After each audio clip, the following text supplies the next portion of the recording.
Welcome to the It Matters podcast. I'm your host, Walter Perez, and let's dive in as we help you grow your mindset and elevate your leadership.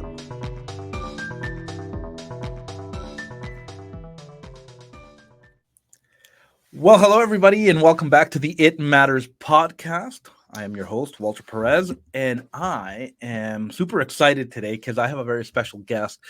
I have actually been looking forward to this conversation for a long time, and finally we have made it happen. I have with us today Emily Ventura, the executive director of the PFIC network, which you've heard me talk about before. We're going to unravel that a bit today and get to know Emily and all the amazing work she does. And so, without further ado, Emily Ventura, welcome to the It Matters podcast. Thanks, Walter. Happy to be here. I am so excited. Emily, we've known each other for a handful of years or so, and we were two strangers a number of years ago, but because of circumstances and this rare disease that we're about to talk about, we have not only become friends, but colleagues, and it's been amazing to work together with you. So thank you for all the work that you do and just being and just coming on today to share. Yeah, absolutely. I mean, well, that's right back at you. Thank you for all that you do for the network and for raising awareness and for all that you do to participate. So you all do a ton. Well, it's a privilege to work with some great leaders, and it's great when we all have a common cause and we are on a mission together. And so, but I would love to share with the audience today a little bit about who Emily is, because you haven't always been the executive director, Emily. And so, why don't you just share with us a little bit, maybe where you've come from, like what's your background here, and how did you end up here? Sure. I mean, yeah, that's a really good point. I still don't feel like the executive director, Emily. That's what you all tell me I am. And so I go with that. But so let's see. I started out my career, I guess, as a nurse. So I worked as a nurse for 10, 11 years in the ICU. And so that was my background. That was actually my path. I really enjoyed healthcare. I really enjoyed taking care of people and kind of working with patients and doctors. And I really enjoyed the ICU in particular, just kind of the level of knowledge and understanding in, clinical experience and illness and how, how the body works and how patients can kind of work within a diagnosis to rise above a diagnosis and get better and live. So that's kind of my background. I guess I ended up as an executive director through my own experience with illness. My daughter was diagnosed with PFIC when she was 5 months old. And so at that time, I was a few years into being a nurse. I was becoming a caregiver of a patient, a very young patient who had a rare disease, and I was experiencing the other side of the system. And at that time, the disease is so rare that we didn't have resources available. There wasn't any education. I actually questioned her doctor whether, he knew enough to take care of her. And if he did, he was actually one of the world-renowned researchers in the field. It's just the disease is so rare that, nobody has really taken care of more than a handful of patients at that time. So anyway, I just kind of learned through my own experience how to navigate the system, I guess. A few years in, I met other patients and parents, mostly other parents who had a lot of the same questions, not a lot of the same answers because nobody really had answers. And then fast forward, a group of us just kind of decided to take on building resources and creating opportunity and trying to kind of bridge that gap to connection and education and support. And that's kind of how the PFIC network was born. And a few years in, I kind of slowly left my career as a nurse and slowly started building my career as an executive director of pficnetwork. And to this day, I guess that's what I am. I've been doing it for 3 years, but you still have to remind me that that's my role. Yes, and we'll remind you weekly or daily if we need to, because you do an amazing job. Hey, but here I catch something very interesting about your story, because I love to encourage people to maximize their potential, and because I think that we're always learning, we're always elevating, and I've made a joke before with others and with myself that there's certain things that I'm doing today, especially with the PFIC network, that wasn't on my dream board. That one day I want to be a board member for a rare disease organization. Like, that was just not in my, in my mind. And is it fair to say that that's you before becoming a nurse, going through all that, you weren't like all excited, I can't wait to get involved in a rare disease organization? I mean, you're a co-founder, but I find it so interesting on how you have pivot, because that's where your life has called you to, and asked you to elevate. I mean, yeah, definitely. I cannot say this was originally part of my dream vision for my own life. Like I said, I really enjoy healthcare. I really enjoy the clinical side of things. And I always thought that I would go on to be a nurse practitioner or even a flight nurse or something, just kind of like continue working up in my career and building autonomy and doing more for patients in that way. But then when this just kind of fell, I can't even say fell into my lap. I can't say I was waiting for it. But the need was so great. And I think I could use my skill set, my skills and ability as a nurse to just kind of grow in this area, if you will. And that just kind of took over. That the meaning was something so much greater than what I could have pursued on my own. So I guess it did fall into my lap in terms of, this is, I guess, what I feel like I was meant to do. And sometimes I think, okay, well, maybe I'll get this to a point to where it's sustainable and kind of able to move forward without me, and I'll go back into healthcare. But the reality is, I enjoy it. It is very meaningful. I, see into the future, and I see a continued growing organization, and how how awareness has really heightened in this disease, how there's a lot of research, there's a lot of potential, there's a lot of good to do for this very small but growing and global community. And I see myself being a part of that for a long, long time. I think that's what makes you an amazing leader, and it goes to show that you had the leadership qualities and qualifications prior, because leaders see problems and they go ahead and figure out a way to solve them, even if they don't see the full picture or figure out how that's going to happen. The fact that you still have vision for the future is amazing, and it's the type of leadership this organization needs.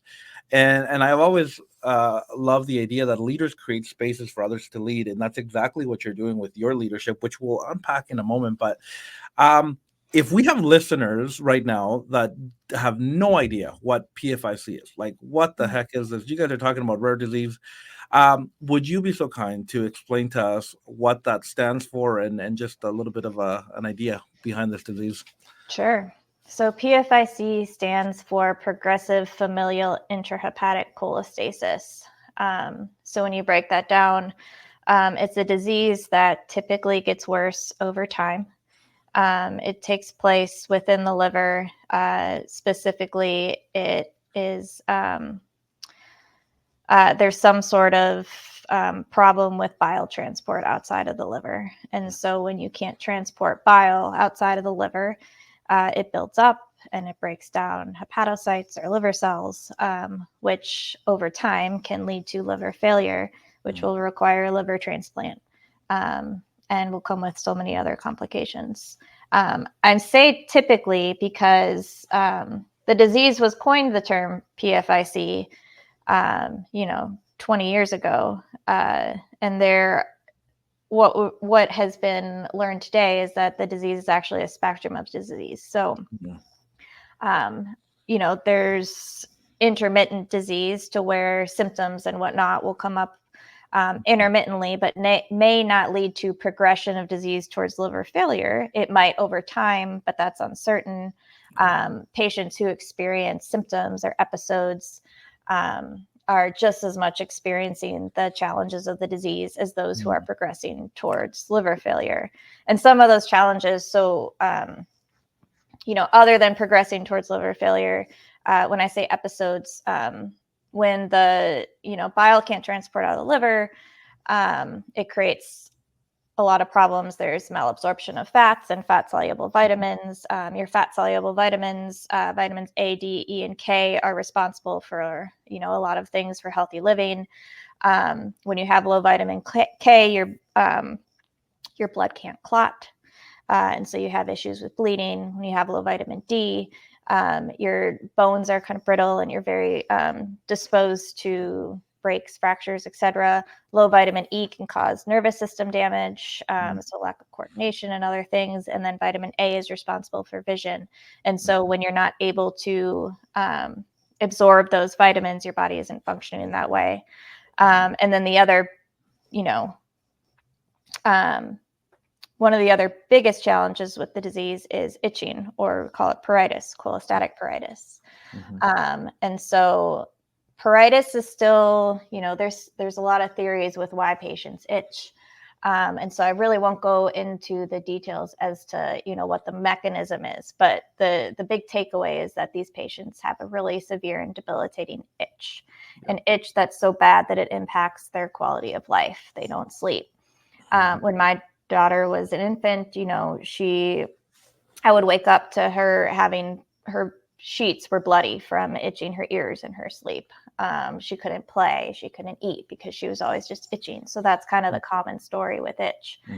As patients get older, or if patients experience this disease as a teen or young adult or an adult, it impacts their ability to participate in school. It impacts their ability to work, to live, healthy, normal lives.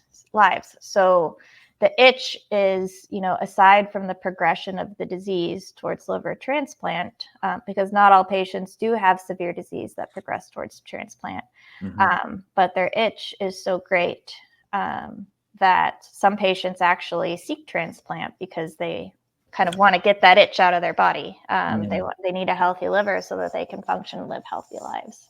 So that's kind of the gist of the disease. It's quite complex. It's a genetic disease. And so,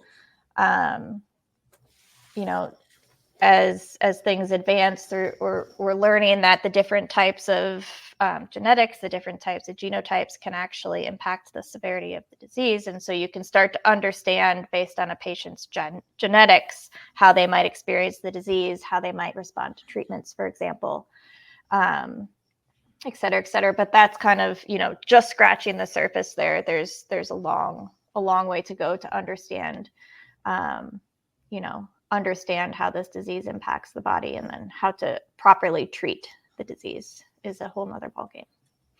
Yeah, and I agree with everything you said. You did an amazing job in describing that and experiencing that, with our child, who is now 8 years old, and seeing him go through a lot of all those different scenarios with the pruritus, the itch, and the lack of vitamins and all that. It definitely impacts, one's life and family. And so it's I don't even know if I can say it's a crazy disease, and that's to put it lightly, because it has a lot of complications in it. And so it's been, as I think about the journey we've been on, before our boy was born, we had no idea that this disease existed, and the emotions and the complications. You go, well, what do you do with that? And one of the things that helped us along the way is that we bumped into the PFIC network, and which was a community that was not only supportive but just had a lot of resources. But could you expand on that a little bit and explain? Because like you have this disease, and then now you get this vision. You grab a couple of people, and you say, "Okay, we need to do more." And so you co-founded the PFIC network. And so, what was the heart and the desire behind the PFIC network? We, as co-founders, just realized that we experienced the disease in isolation, and once we connected with each other, our worlds had changed. And for me, it took 3 years to find any sense of community. That 3 years was very lonely and very isolating. Her doctor was great. My daughter's doctor was great, but he didn't really have resources to provide us. And so when we fast forward, when we decided to create the PFIC network, we wanted to bridge that gap so that nobody would experience the disease in isolation. So the network existed. There were advocates before me and Tara and Melanie, my co-founders, who really laid the groundwork of, making the connections behind the scenes to drug companies, for example, who are interested in clinical trials, to doctors who were part of research networks. There was a website, pfic.org, but it was out of date. And the person who was responsible for keeping that up was, reached out for help and, said that they wanted to update the website and make this information more accessible and whatnot, but they wouldn't have, the time or bandwidth or whatnot. And they needed to kind of pass the torch. So that's where myself and my co-founders said that we would help. I can't say we knew what we were getting into, but when we first connected, we realized that the very first thing we needed to do was to rebuild the website so that it was up to date and so that it was accessible. Because really, people experience this disease all over the world. And so we can create all the resources that we want and try to send them to people. But the reality is we need people to access resources from wherever they are. And so, you just kind of leverage the weight of the internet, and redoing the website was the very first thing. And so that was kind of the original goal. And, we kind of figured that we would just rebuild the website and then we would maintain it. But then there was just such a greater need. So immediately after that, we had,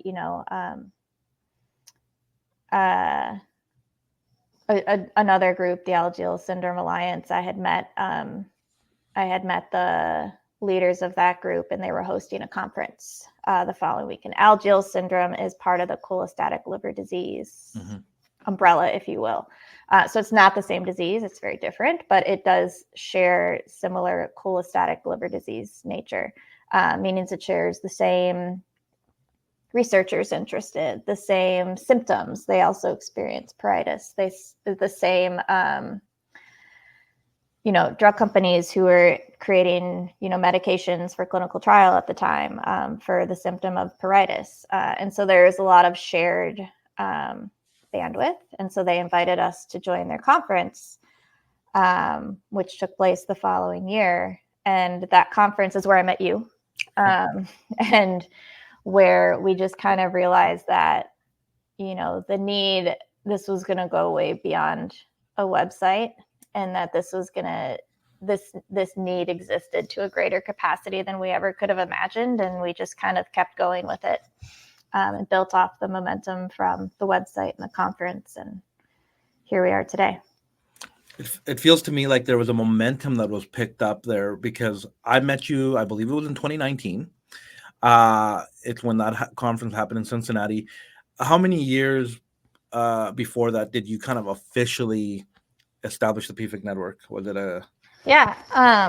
Well, officially, it was September of 2018 that we got our charity status. But it was, I want to say, May of 2017 that we started talking about this. And I know that date because it was 2 weeks before my daughter's liver transplant, which was May 9th, 2017, that I was talking to Robin, the original, I call her the original founder.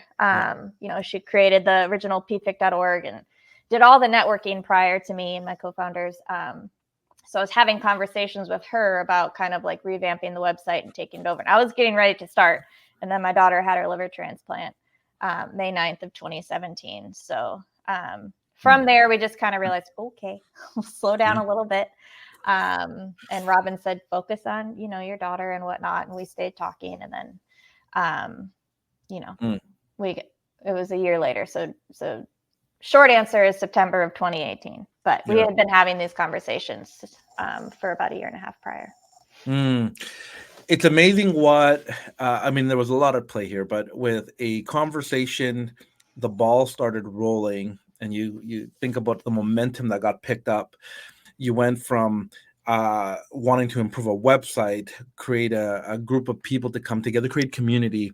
It led you to having your first PFIC conference, family conference, which is the one I was at, which we were so thankful. That was what felt like an answer to prayer, and us wanting to get around others that would understand what we were experiencing, what we were going through from a parent perspective, and we needed answers. And so to see that conference take place, and then it just continued there.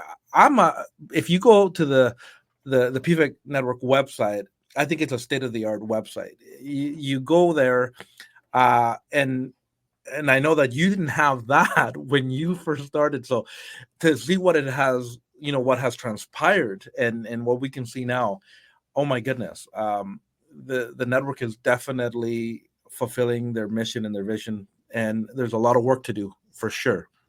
There's more we could do, but where it's at right now, what it's done in the last number of years, it's amazing. Definitely. Well, and before we move forward, can I put you on the spot, Mr. Host? What is that? Yeah. So,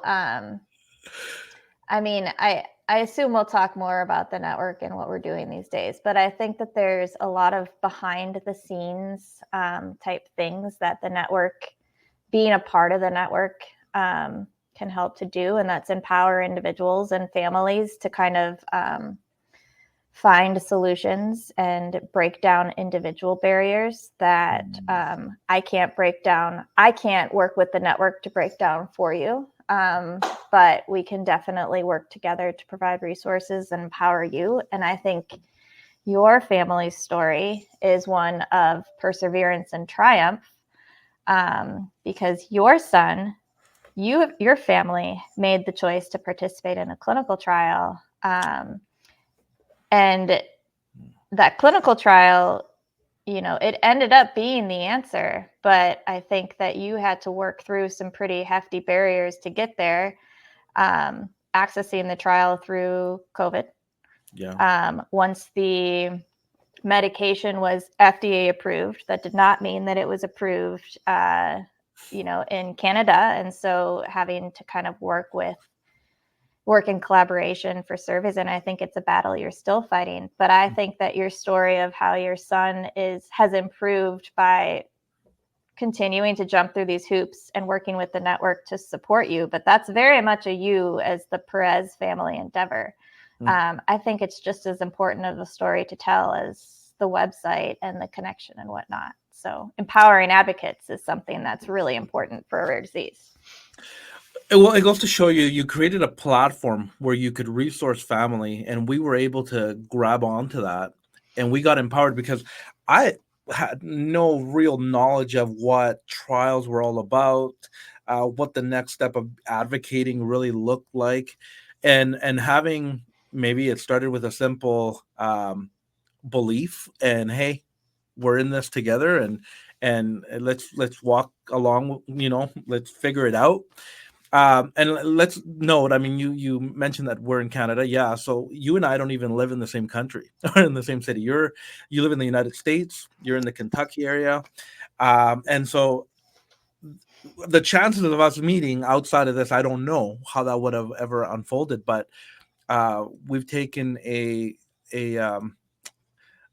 thing that has brought brokenness into our families, and we're trying to do the best with it. And so I appreciate you mentioning that. But it's truly, we here at the PFIC Network, we believe we're a family, and it's really shows it in the way we continue to work together, right? Absolutely. Um, I so I look at what you've been doing, and it's amazing to me. You know, you started as a founder, a co-founder, and whether you fully knew what that was going to entail or not, you rolled into a board as a board member. You ended up sitting on the board as president, and you were figuring that out as you were forming the PFIC network. As it continued to grow, you stepped into a role of being an executive director, and I just see this journey with your life on how you've continued to serve. You've done many hours of volunteering, but yet it was right time for you to step into a executive director position so you could help the organization and everybody else win in many ways. And so how has that been for you? Because we talk about being a nurse, co-founder, and all that. Um, what have you learned from all those roles? Like, is it? That's a heavy question, but is there something that comes to mind to the top? Is it bad to say imposter syndrome comes to mind?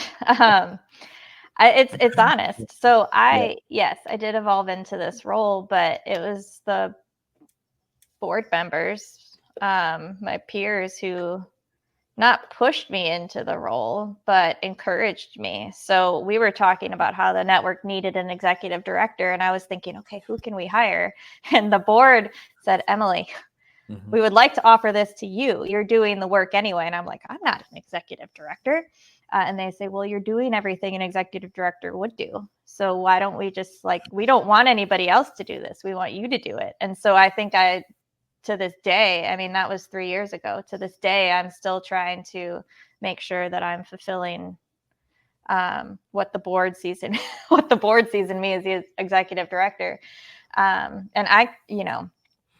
yes, we have scaled up as an organization, and I do understand that I am responsible for leading us through that scale and that growth. But it's really the encouragement in others, that they look to me, and I'm still working to see what they see. But the fact that I know that people are behind me helps keep me going. And the thing is, I am not doing this on my own. I have, because the board has invested in me to grow this organization, and I'm learning through a network of others and individuals and resources that growing this organization means this is beyond me and what I can do.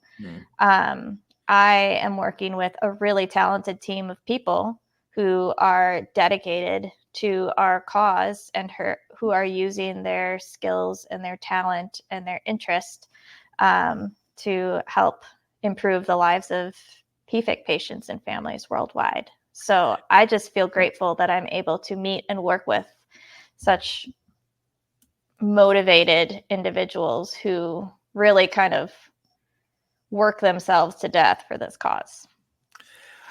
So I find it a little bit interesting and funny that you talk about how the board sees you as an executive director, and the board has supported you and called you up into that. But the reason I find that interesting and funny is because you are a prime example of investing in people, and you call out that in other people, and you see potential in volunteers, you see potential in your staff, and I think the only reason I'm sitting in this board is from a conversation that you and I had.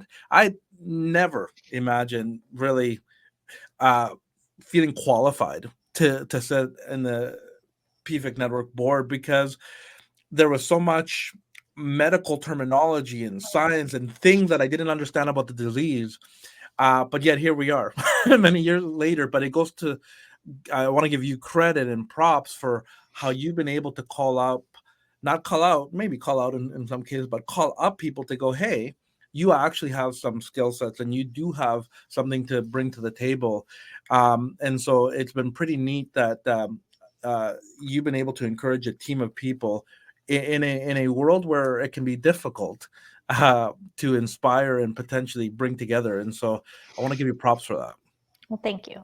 I appreciate that. And on that note too, the big thing about the PFIC network, we're talking about advocacy. And so I'm wondering if you, in your opinion, in your perspective, like, why is advocacy important? Because like, you have resources on the website. It's like I said, it's an amazing website. There's a conference, but like, what's the big deal now? I mean, you got an organization put together.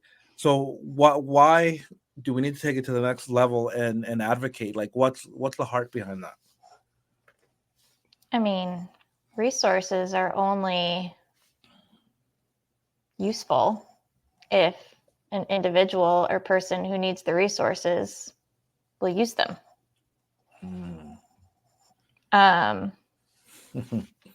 And sometimes you have to, I think one of the most frustrating things in being a patient of a rare disease or a common disease is figuring out how to navigate.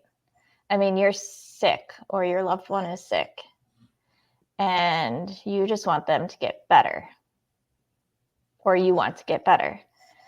And you look to doctors and the healthcare system, whatever system you're in, US, Canada, abroad, whatever, to help you. And unfortunately, it's just not that simple. But you as a patient or a caregiver of a patient, you don't always know where to start. Yeah.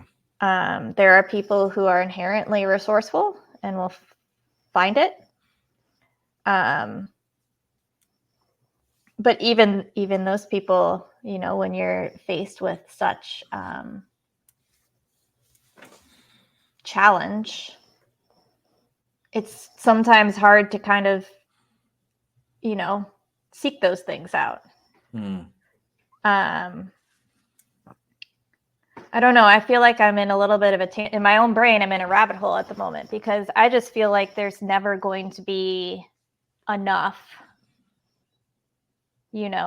trying to make things accessible and available and simple. I mean, I think providing resources is one thing, but making sure that they get into the hands of the people who need them the most is a whole nother thing. And that, that looks different for every single person, for every single family, wherever you are.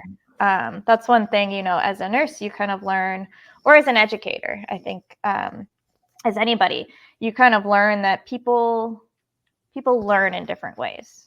It's the same, people seek and work with resources in different ways.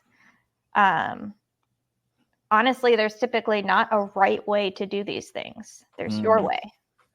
And so it's a lifetime. It's a lifetime of learning, growing, working to provide resources, make sure resources accessible, keeping them updated with the ongoing changing landscape of healthcare, and the advancement of science and research in this disease is tremendous. But that just means that resources are going to have to continue to be updated to grow and change with the rapidly evolving environment. And patients deserve to understand what's on the forefront of this disease. They deserve up-to-date materials and resources. And that just means that our job is we have to keep up with the pace, and then we have to keep providing the patient community, I guess I should say the community of effective individuals, because it's patients and families, but we have to work to provide them what they're going to need to make their life just a little bit better in living with this disease. And actually, a fellow parent colleague of mine, I say colleague, you're all colleagues. All of us parent advocates are colleagues these days, but she, called out the difference between survival and living with. And I really liked that. We want to shift the landscape from you're just surviving this disease to you're living with this disease. It doesn't define you. It's just something you deal with. You know, I think about how many different organizations function, whether we're talking about business or other nonprofit, but I feel like there's some unique things, and I think you nailed some points here in what you just shared, that the rare disease world, the rare disease organization is a little bit different. There's some obstacles that they're unknown. There's a lot of challenges that we can't seem to figure out. We're trying to unify different communities. By that I mean you know, researchers, doctors, the patient community, the families. And I know that you and I are probably a little bit biased because we're in this, but I really do think that there's something different about a rare disease organization compared to some other organizations out there. Would you agree? Yeah, absolutely. It's incredible, the problem solving, the connecting. Like, there's so much that we can unpack in that, but it just I feel like the word unknown keeps coming up to my mind, and it's like there's just so many things that we're unsure of, and when you think you got something figured out, it's like, oh wait, there's another obstacle here. That how are we going to address that, right? Absolutely. And especially when things are ever evolving. It's like raising children.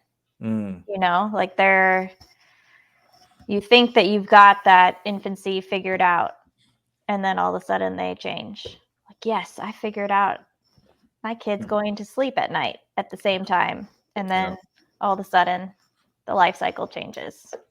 Every time you figure something out, there's just something new around the corner. You know, and all our families kind of have different challenges. Like you said, nobody's the same in that. And one of the things that you've had a lot of experience in while you've been with the PFIC network is leading volunteers. Now, to be clear, at the time of this recording today, like, you have staff that you've been able to now lead and work with, which is a beautiful thing. But prior, and even still, there's a lot of volunteer capacity involved. And I've always said that I think that one way to be an amazing leader is actually to go lead volunteers, because it's a little bit different than leading employees. Employees, you can kind of wave a paycheck sometimes to motivate them in a different way. There's different things because they're working for you, but volunteers is a different story. And so what have you learned from leading volunteers? Because that's a beast in itself, and especially in the rare disease organization, and I might add, especially in an organization that has global impact. So what have you learned, or are learning, maybe even? Yeah, definitely. Two things come to mind. One is patience, because, you know, in working with volunteers, everybody's going to have a different level of commitment, ability, skills, and that just, you know, working with people requires patience, and understanding of, you know, how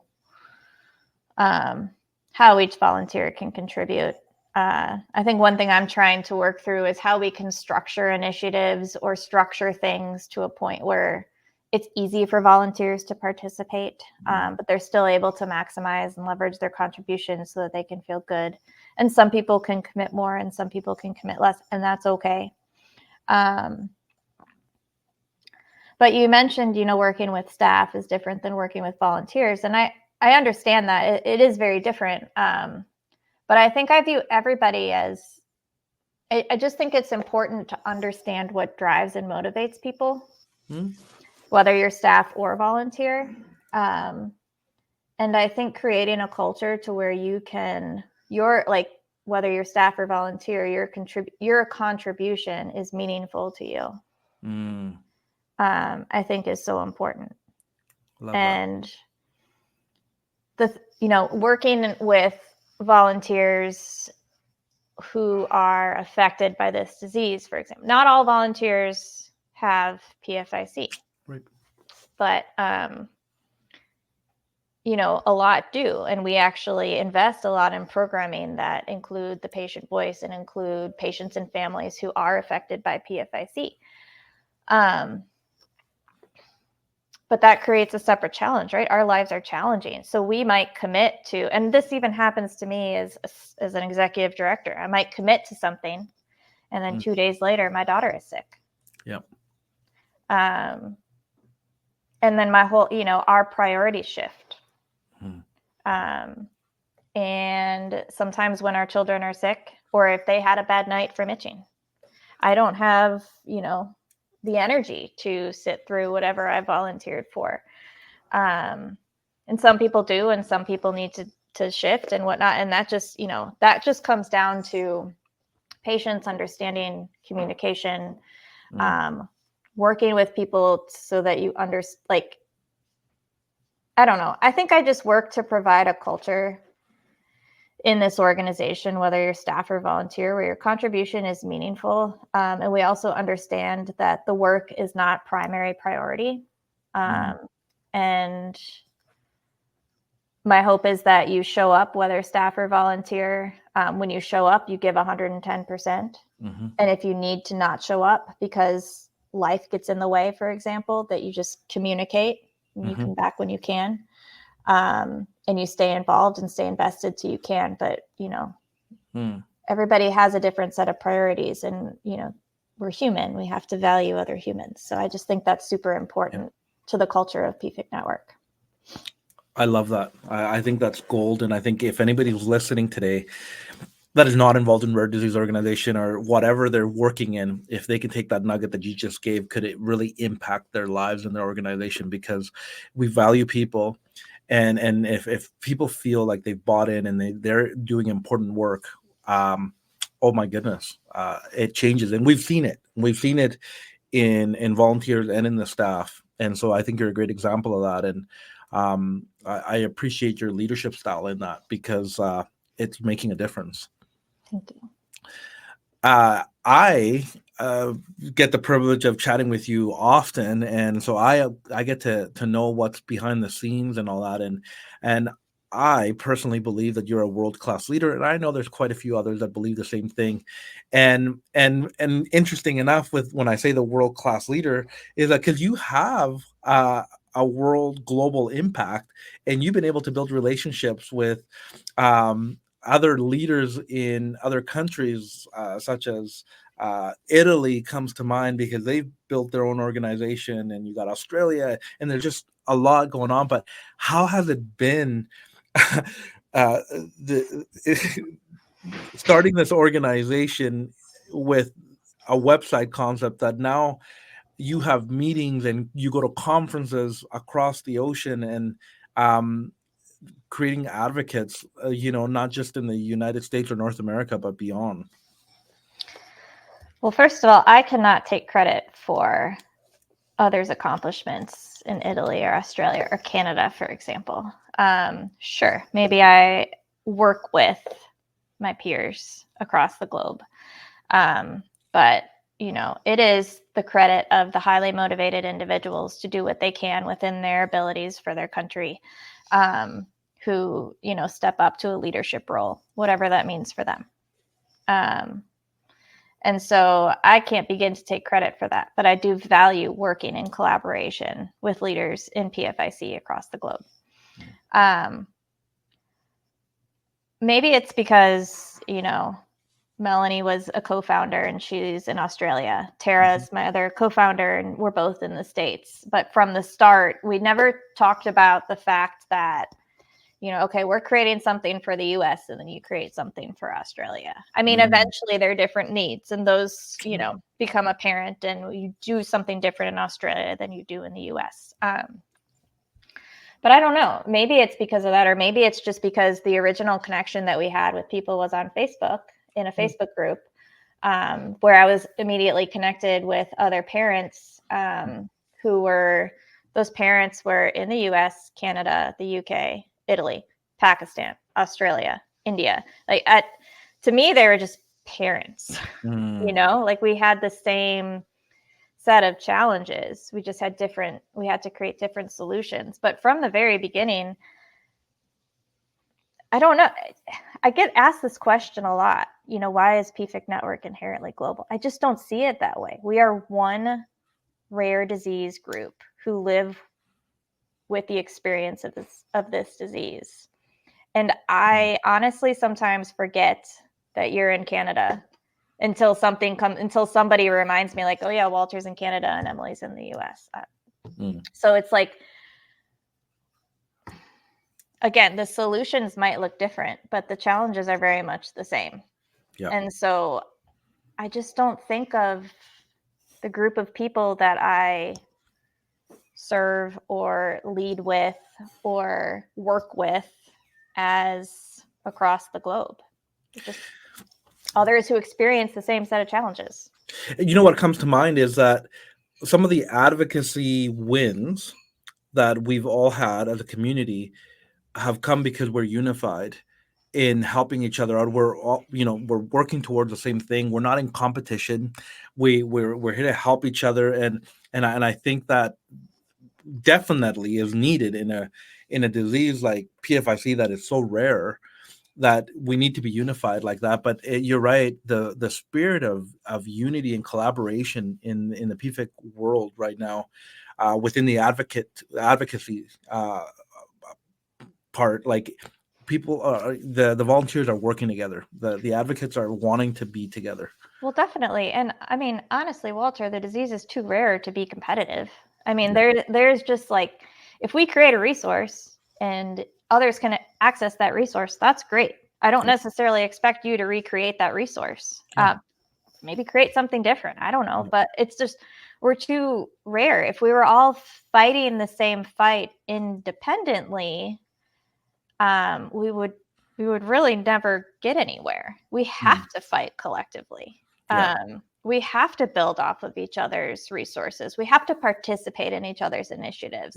We're just too rare. I mean, we just cannot afford to compete. And I don't think anybody does. I think that's like really cool about our community, is we've always been together. I know other communities have experienced certain challenges like that, and I can understand why, but I really value that about our community. We are all together, and we have to be. We're just too rare to not be. Love that. I have felt like an army of one when, the message has gone out and it's like, hey, Europe needs more stories. They need more advocates. We need to support them. And it's beautiful to see everybody from all parts of the world coming together and saying, okay, here we are. Of course, we want them to succeed. We want them to win. We need breakthrough over there as well as over here. We all win in that. Yeah. And the surveys, you've done a survey initiative for Canada. Melanie's done one for Australia, Francesca in Italy. We've all, when you just connect on the country level. So in Canada, for example, you get 11 responses, but when you reach out globally, you all of a sudden have 30. I mean, that's huge. And I understand that there's needs for country specific data points and stories and whatnot. But if we're trying to bring together, numbers, those numbers not even here in the US. I mean, those numbers don't exist in any one location. So we need each other for that purpose. And I love our community. When we have a call to action, our community really rises to that call to action. I agree. Yeah, so true. We're highlighting some amazing things and some great things, but have you experienced some challenges in doing a global impact? Like, is there something that kind of comes to mind that says, this has been tough, maybe not impossible, but it's been tough and challenging as a leader? Like, what comes to mind? So at the community level, I don't feel as challenged, but I think the work that I'm doing more so as the network grows is with organizations, professionals, researchers, clinicians, pharmaceutical companies, etc. And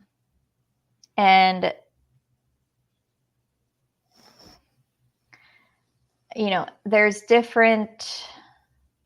each has their own objective. Right. And when I'm working with one or the other. Sometimes the country, like the boundaries do matter. The fact that we're in a different country does matter. Right. I have to work within, try to work to break down certain systemic barriers, for example, to try to help these groups meet their objectives. Right. That is an ongoing challenge that I'm learning and working through. But I still, it's valuable and meaningful to be invited to participate in these various different collaborations and things, people of all of those different groups that I just kind of highlighted. Everybody wants to help the community. Yeah. And I love that. I think that we have a really great, space in terms of those who are interested, development, research, clinical, etc. But yeah, I mean, again, there's systemic barriers, there's boundaries, there's business barriers, there's certain types of things that I need to, kind of work in collaboration with to try to move that cause forward. And, again, talking about country specific barriers, when I talk to my community, you are just my community wherever you are. Yep. But sometimes if I'm talking to, a research group or a drug company who's in Europe, then it is very much like, well, we need Europe specific. And I have to work, trying to figure out, okay, well, do you need numbers or do you need country specific data, all those types of things. And then bringing that back to the community to say, well, for this objective, for this initiative, we do need this specific thing. And here's the reason why, and then motivating participation in XYZ. Yeah. So it's kind of like, I don't know, the community up is very simple. Bringing it back to the community and then back to those who are working to develop and accelerate the disease is sometimes one of my greatest challenges, but it's also really meaningful and fun. And I've really enjoyed getting to know all the people who are working to accelerate our, advancement and knowledge in our disease. Something that I get out of what you said is that collaboration can be so challenging, but it can be so rewarding too. So it's worth problem solving, breaking through, figuring it out. And because we've seen that all over the PFIC network, where when collaboration is done well, man, you take some giant leaps forward.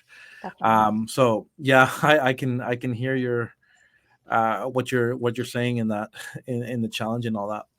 So maybe to shift just a little bit, like if we had somebody listening to this podcast right now who has a rare disease, maybe specifically PFIC or maybe some other disease, what would you say to them? Maybe somebody out there needs a little bit of hope. Do you have something that you would want them to hear? Find your community.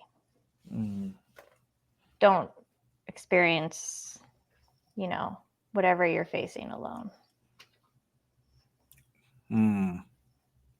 That's beautiful. Yeah. Community is ultra important. And if you're listening to this, take it from Emily and myself that we advocate for that, because we have seen that in our own lives, how ultra important that is and has been. That's amazing. That's an amazing advice. Thank you for saying that, Emily. Okay, so on the other side of this coin, what about individuals that are not affected with a rare disease?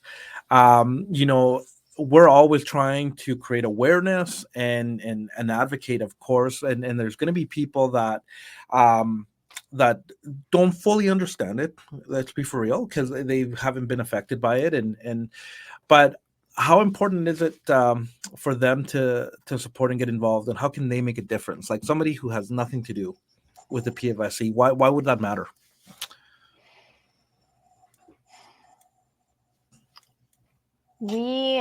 For PFIC specifically, I mean, our daily lives are very challenging. And I think hopefully you've heard of the types of ways that we as community members can participate in making a difference. But then also understanding that that's about all we can give, if that.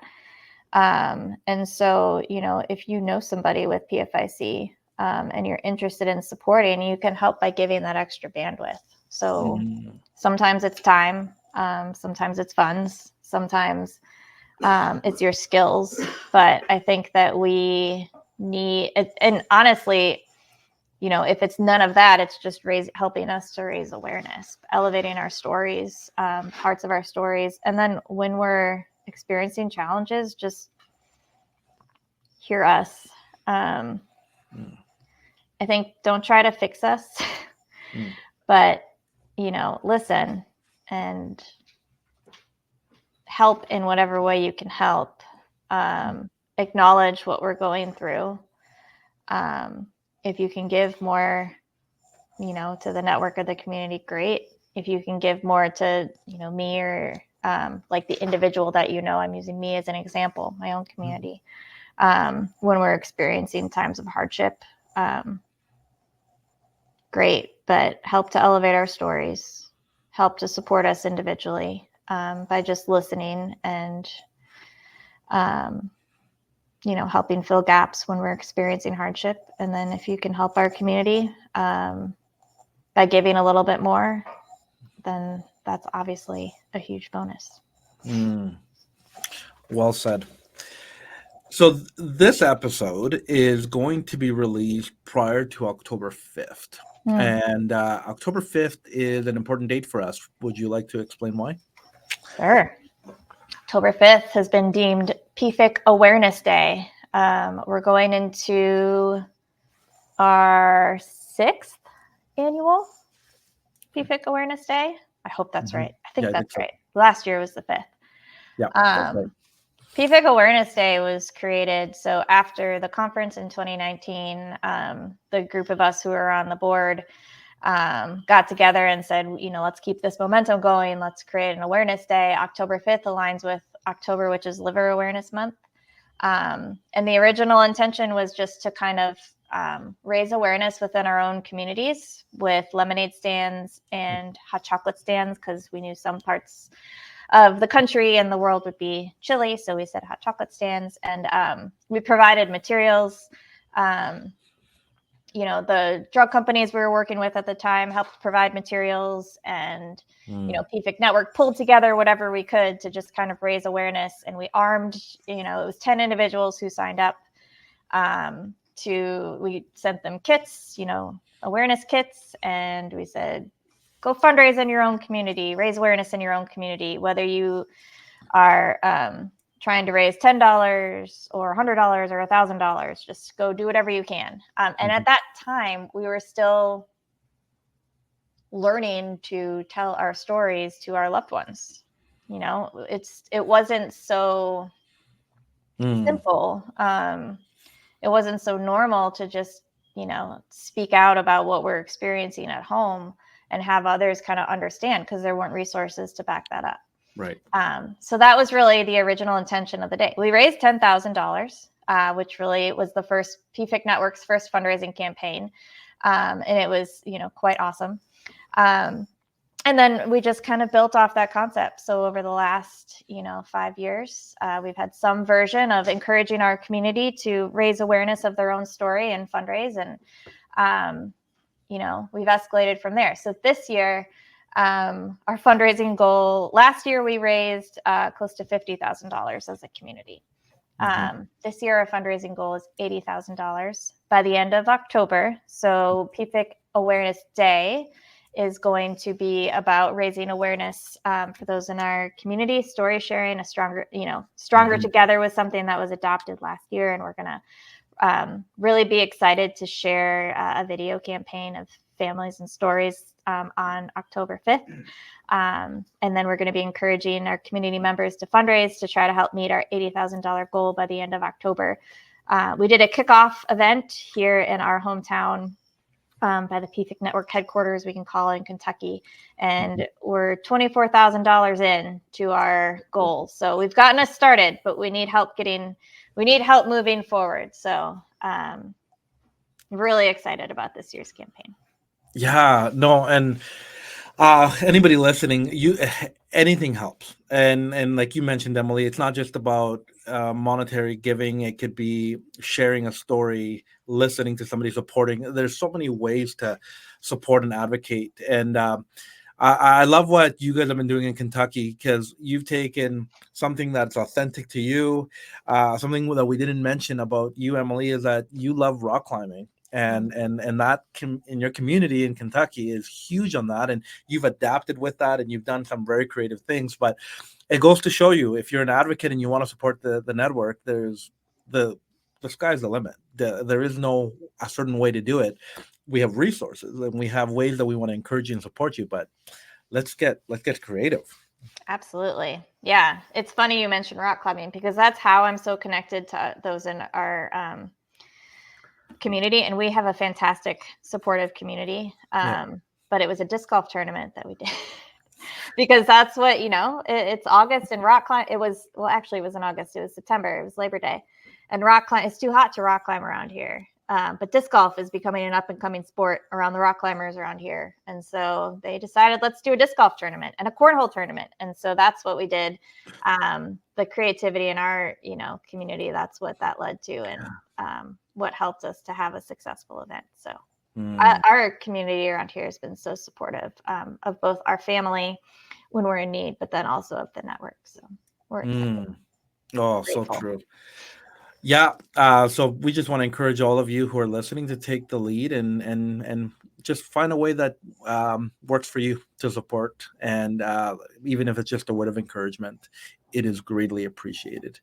So Emily, one of the things that I talk about a lot on this podcast is leadership. It's my thing that I want to encourage others, regardless of the arena that you lead in, that you can lead well and you can lead better, because it matters.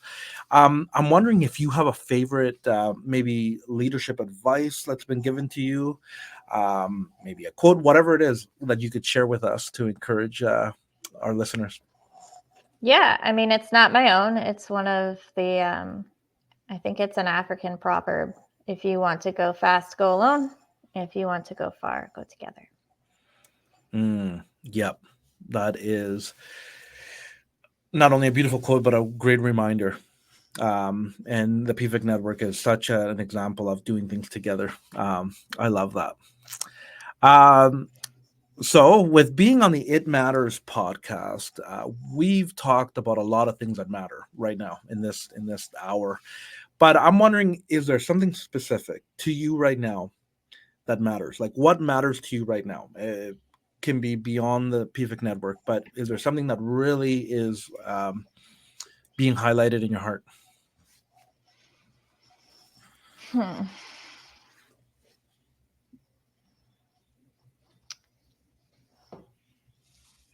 I'm trying to be selective. So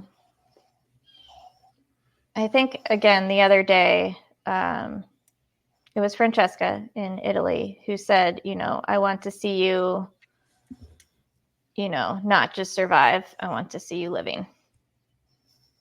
And that, we had a really hard few months. My daughter experienced a health scare and a health crisis, and she's just starting back at school, and that's really important to her and to me. And the network is growing, and it's very busy. And,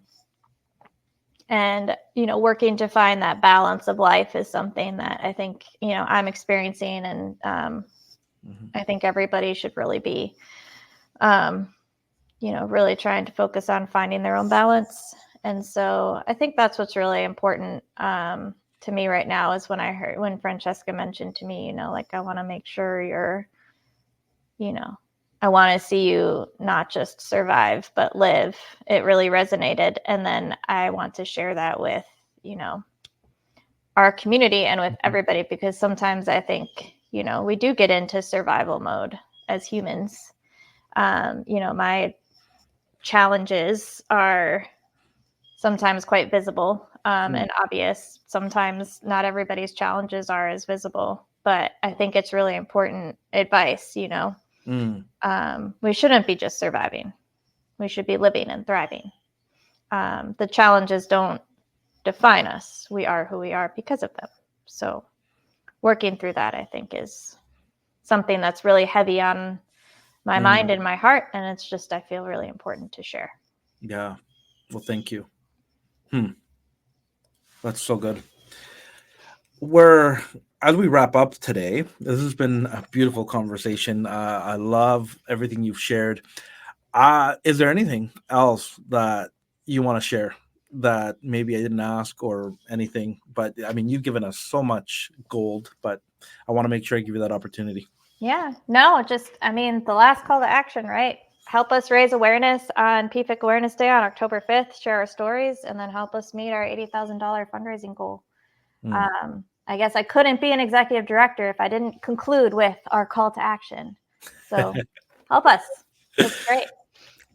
Beautiful. So on that note, then, if somebody wants to get in touch with you, how would they find the PFIC network? How would they, how would they come to you and find you? And especially as we're getting into PFIC Awareness Day. Sure. So www.pfic.org. That's our website. If you don't remember anything, remember pfic.org. There's a contact us button on there. I see all of the outreach that goes through that. I have a team that helps respond. Reach out to me directly, Emily@pfic.org. Try to keep it simple. So yeah, anything through pfic.org is how you can contact me or the network. And I'm happy to, chat with anybody, or I would be more than happy to, receive a flood of emails just to talk about PFIC. And we will add that in the show notes as well. So if anybody didn't memorize that, it'll be there. This has been amazing and awesome. I just want to thank you again for the advocacy work that you've been doing for years, the way you support families, the way you've been advocating on so many levels. Thank you for coming on the It Matters podcast and just hanging out, but also giving us a lot to think about. Thanks, Walter. Thanks so much for having me. I really appreciate the time. Well, everybody, thank you. Please comment. I mean, go to the website, go and email and Emily if you want to, and if you want more information, but connect, please. Comment, ask questions. We would love to engage with you in that. And we will catch you on the next episode. And until then, I want you to remember, like always, it's a win-win when the leader leads well. And so thank you for joining us, and we will catch you on the next episode. Bye for now.